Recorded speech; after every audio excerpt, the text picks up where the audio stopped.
अकाल मृत्यु के बाद आत्मा कहाँ जाती है एवं मरने के बाद आत्मा कितने दिन घर में रहती है, जानिए। गरुड़ पुराण के अनुसार जब कोई मनुष्य स्वयं अपने हाथों से आत्महत्या करता है या फिर किसी दूसरे तरीके से उसकी मृत्यु होती है, जैसे कि फांसी लगाकर, आग से जलकर या नदी में डूबने से, सांप के काटने से या फिर जहर खाकर आत्महत्या करता है, तो उसे अकाल मृत्यु की श्रेणी में रखा जाता है।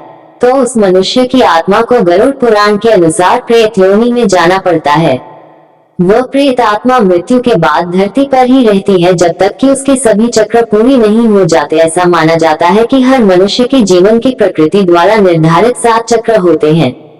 अकाल मृत्यु के बाद आत्मा कहाँ जाती है?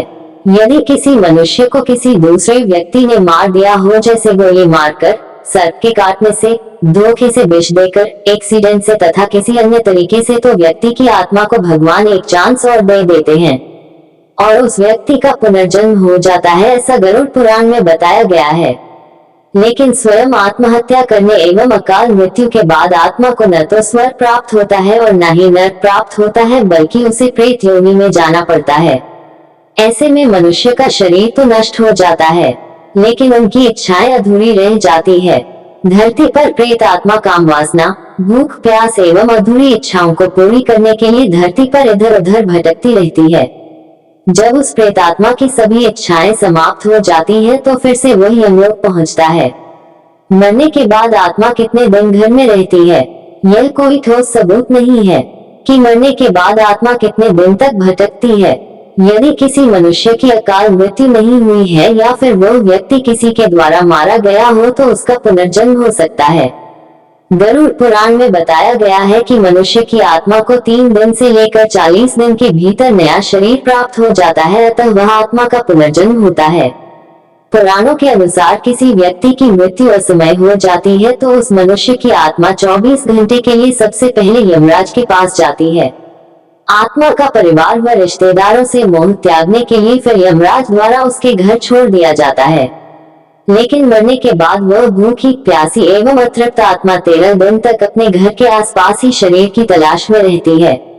गरुड़ पुराण में बताया गया है कि वह सूक्ष्म शरीर व आत्मा अपने परिवारी जनों एवं रिश्तेदारों से यह बताने की कोशिश करती है कि मैं जिंदा हूँ, मैं मरा नहीं हूँ, लेकिन स्थूल शरीर न होने के कारण उसे कोई देख नहीं पाता है और न ही उसकी आवाज कोई सुनता है। इसके फलस्वरूप आत्मा को बहुत दुख होता है और अपने परिवारी जनों से मोह त्याग देता है, क्योंकि उसकी कोई सुनने वाला नहीं है।